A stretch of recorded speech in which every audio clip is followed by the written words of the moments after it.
लाल, उसकी पत्नी रामवती, उनका बेटा राहुल और बेटी सरला रहते थे। राहुल पढ़ने में बहुत होशियार था। उसने अपने कॉलेज की पढ़ाई शहर में रहकर ही की थी। राहुल को एक दिन अमेरिका से नौकरी का ऑफर आता है। वो बहुत खुश होकर सबको ये खबर देता है। अमेरिका का नाम सुनते ही सब चौंक जाते हैं।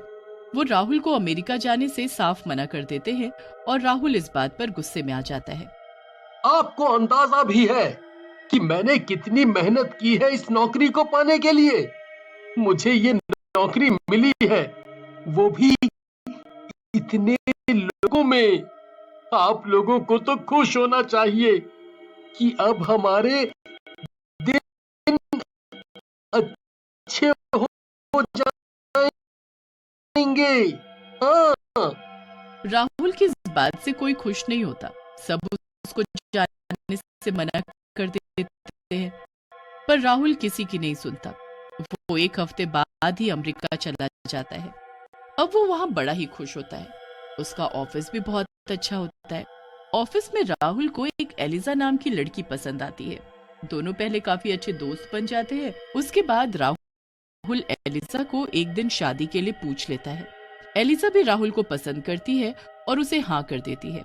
राहुल ये बात बताने के लिए एक दिन घर पर फोन करता है, पर उसके कुछ बोलने से पहले ही उसकी माँ ही एक लड़की का जिक्र करने लगती है।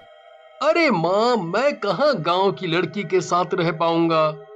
चुप हो जा। हमने तुझे विलायत इसलिए नहीं भेजा कि तू ये सब बातें करे। शादी तो तेरी वहीं होगी जहां हम चाहेंगे। राहुल अपनी बात बोल ही नहीं पाता और फोन रख देता है। उसके बाद राहुल अमेरिका में ही एलिजा से चुपके से शादी कर लेता है। दोनों बड़े ही खुशी खुशी साथ रहने लगते हैं। काफी महीने ऐसे ही निकल जाते हैं। फिर एक दिन राहुल के घर से उसकी बहन सरला का फोन आता है। भैया, अब आपका कोई बहाना नहीं चलेगा। अब तो आपको आना ही पड़ेगा। क्यों भाई, ऐसा क्या हुआ है? भैया, अगले महीने मेरी शादी है। आप बस जल्दी से टिकट करवाओ और गांव आ जाओ। अरे वाह, ये तो बड़ी खुशी की बात है। मैं आज ही आने की टिकट करवाता हूँ। What happened, Rahul? Is everything okay?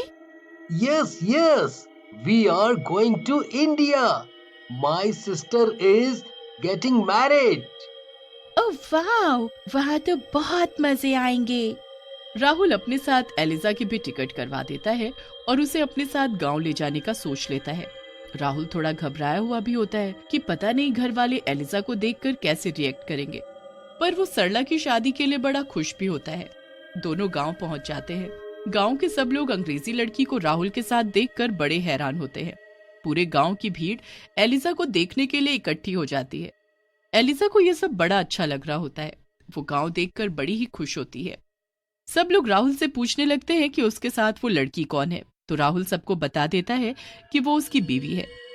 अब राहुल और एलिजा जब घर पहुंचते हैं तो उसके माँ बाप भी एलिजा को देख बड़े हैरान होते हैं। ये लड़की कौन है बेटा? माँ, ये आपकी बहू है। हे भगवान, ये तू क्या बोल रहा है? ये अंग्रेज और मेरी बहू? नहीं नहीं, ये सच नहीं है। माँ, एलिजा बहुत अच्छी लड़की है। हम बहुत खुश हैं। खुश वुश हम कुछ नहीं जानते। हमें तुझे बाहर पढ़ने के लिए भेजना ही नहीं चाहिए था।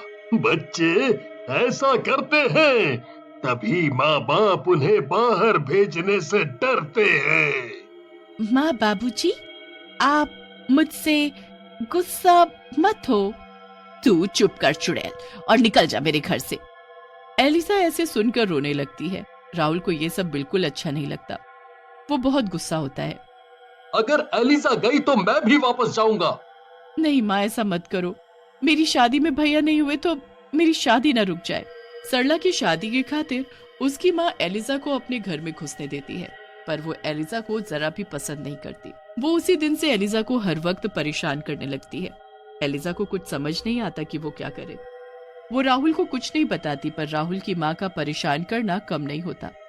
वो तो एलिजा से इतनी नफरत करती है कि एक दिन वो एलिजा को कुएं पर पानी भरने भेजती है। जब एलिजा वहां जाकर पानी भर रही होती है तो वो पीछे से उसे धक्का मार देती है।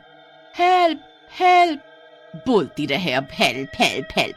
आई बड़ी अंग्रेज कहीं की। तेरे मरने के बाद ही मेरे बेटे का तुझसे पीछा छूटेगा। एलिजा कुएं में ही तड़प तड़प कर मर जाती है। एलिजा जब रात तक घर नहीं आती तो राहुल बड़ा परेशान हो जाता है। और उसे ढूंढने निकल पड़ता है। एलिसा की लाश जब राहुल को कुएं में मिलती है तो वो बहुत रोता है। ये ये कैसे हो गया एलिसा? तुम मुझे छोड़कर नहीं जा सकती। ऐसा नहीं हो सकता। ये आज पानी भरने जाने की जिद तो कर रही थी, पर मुझे नहीं पता था इसके साथ ऐसा कुछ हो जाएगा। राहुल को जरा भी शक नहीं होता कि ये सब उसकी माँ का किया धरा है। कुछ दिन बाद ऐसे ही निकल जाते हैं। फिर एक दिन राहुल की माँ शाम के वक्त पानी भरने जाती है। जब वो पानी की बाल्टी बाहर निकाल रही होती है तो अंदर से आवाज आती है, मैं वापस आ गई हूँ।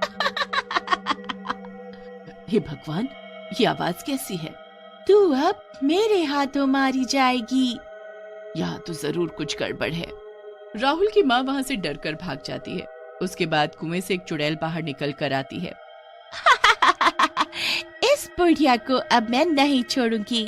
बहुत परेशान किया था इसने मुझे। अब मेरी बारी। अंग्रेज चुड़ैल अपनी सास के पीछे पीछे घर तक आ जाती है। रात को जब उसकी सास सो रही होती है तो अंग्रेज चुड़ैल उसके सर के पीछे खड़ी होती है। मुझे मारकर कैसे सुकून से सो रही है, पर अब मैं इसे न सोने दूंगी न जीने दूंगी।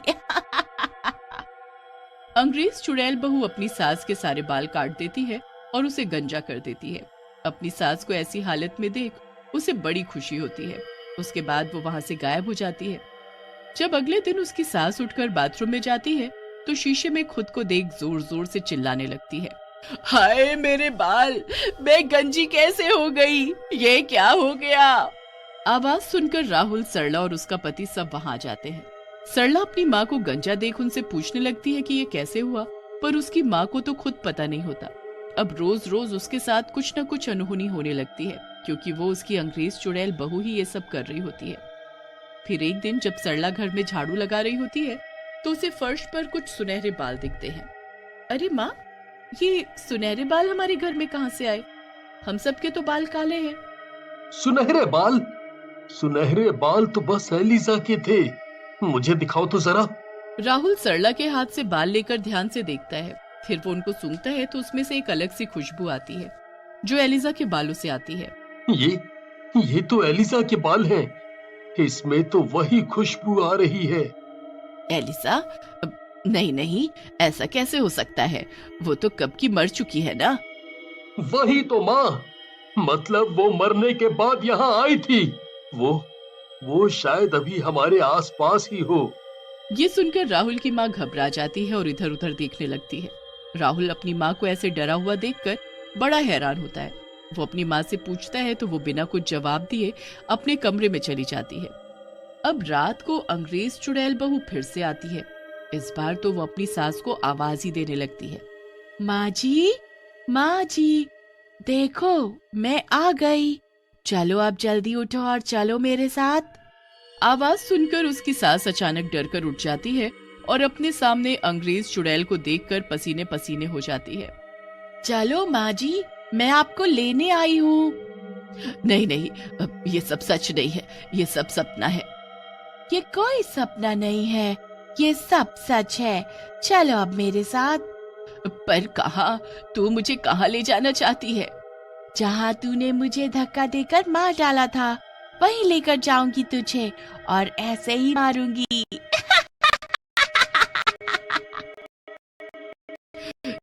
नहीं नहीं, ऐसा मत करो, मुझसे गलती हो गई, मुझे माफ कर दो।